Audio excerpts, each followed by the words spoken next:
들이 성도의 의무를 지켜서 하나님께 기뻐하시고 그런 주님의 자녀들이 되셨으면 좋겠습니다.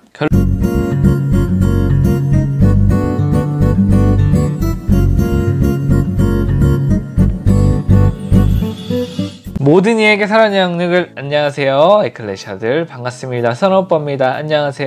여러분들, 제가 지난 영상에 찬양을 올렸는데 제목을 아시는 분들 계시나요?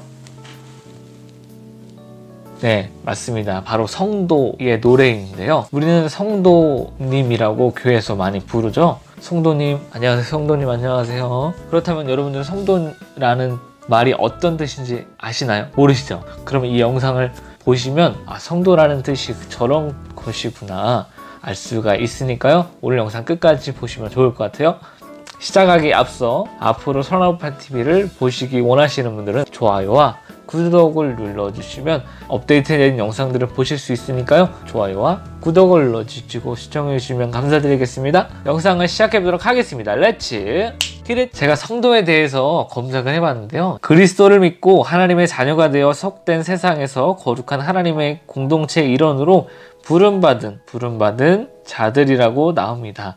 성도라는 말은 구약에서 하나님의 선민 이스라엘을 가리켰는데 구분된 자, 성별된 자, 그리고 거룩한 자의 뜻인 카도시, 다시 한번 카도시라고 이야기합니다. 구약에 두 군데에서 성도라는 말이 나오는데요. 첫 번째로 역대하 6장 41절이고요. 두 번째로 시편 16편 4절입니다. 신약을 대부분을 썼던 사도 바울 아저씨는 성도를 하기오스라는 헬라어로 바꾸어서 부르고 사용했다고 이야기합니다. 이건 역시 거룩하다라는 뜻으로 대부분의 성도들을 불렀다고 합니다. 성도는 그리스도로 말미암아 구원을 받고 하나님의 백성이요 자녀가 된 모든 거룩한 자들을 말하고 있습니다. 여러분들, 제가 조사를 해봤는데요. 성도를 가리키는 말이 있는데요. 제가 읽어드릴게요. 첫 번째로 하나님의 사랑을 입은 자입니다. 로마서 1장 7절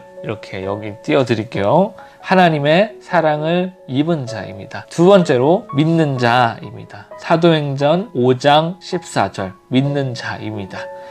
세 번째로 형제라고 이야기합니다. 마태복음 23장 8절입니다. 형제라고 이야기합니다. 네 번째로 하늘에 계신 아버지의 아들이라고 불립니다. 마태복음 5장 45절에 하늘에 계신 아버지의 아들이라고 이야기합니다. 다섯 번째로 살아계신 하나님의 아들이라고 이야기합니다. 로마서 9장 26절에 이렇게 나오는데요. 살아계신 하나님의 아들이라고 성도를 가리키고 있습니다. 여섯 번째로 약속의 자녀라고 이야기합니다. 로마서 9장 8절은 이렇게 나오는데요. 약속의 자녀를 성도로 가리키고 있습니다. 일곱 번째로 빛의 자녀들이라고 이야기하는데요. 누가복음 16장 8절에 이렇게 나와 있습니다. 빛의 자녀들. 여덟 번째로 택하신 자녀라고 이야기하는데요. 베드로전서 2장 9절에 택하신 자녀들이라고 나와 있습니다. 아홉 번째로 택한 그릇이라고 나오는데요. 사도행전 9장 15절에 택한 그릇이라고 성도를 가리키고 있습니다. 열 번째로 거룩한 백성이라고 불리는데요. 이사야 62장 12절에 나와 있습니다. 거룩한 백성이라고 성도를 가리키고 있습니다. 11번째로 거룩한 제사장이라고 이야기하는데요. 베드로전서 2장 5절에 거룩한 제사장이라고 성도를 가리키고 있습니다. 마지막으로 그리스도인이라고 불리는데요. 사도행전 11장 26절에 나와 있습니다. 그리스도인이라고 성도로 불리게 되었습니다.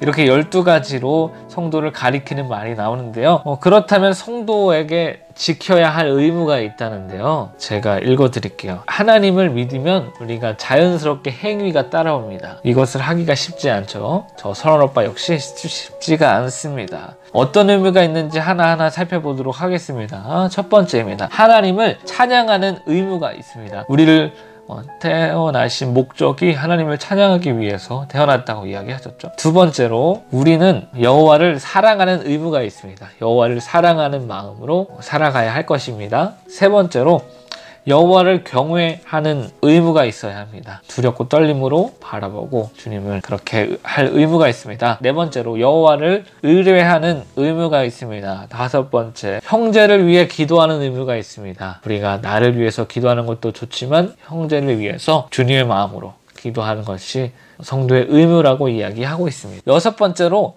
여호와 앞에서 기뻐하는 의무가 있습니다. 기쁨은 하나님께서 우리에게 주신 선물이라고 이야기합니다. 그래서 여호와 앞에 기뻐하는 것이 성도의 의무라고 이야기하고 있습니다. 일곱 번째로 형제를 섬기는 의무가 있습니다. 하나님께서 섬기려고 오셨죠? 그래서 우리가 하나님께 형제를 섬겨야 하는 의무가 있습니다. 여덟 번째로 우리는 봉사하는 의무가 있습니다. 우리가 교회에서 찬양단, 성가대, 교회학교, 주차부 그렇게 많이 봉사하죠. 성도에게는 그런 봉사하는 의무도 따라온다고 합니다. 그리고 아홉 번째로 전도하는 의무가 따라온다고 합니다. 예수님께서 전도를 굉장히 중요하다고 이야기하셨죠. 마지막 열 번째로 부르심에 합당하게 행동하는 의무가 있습니다.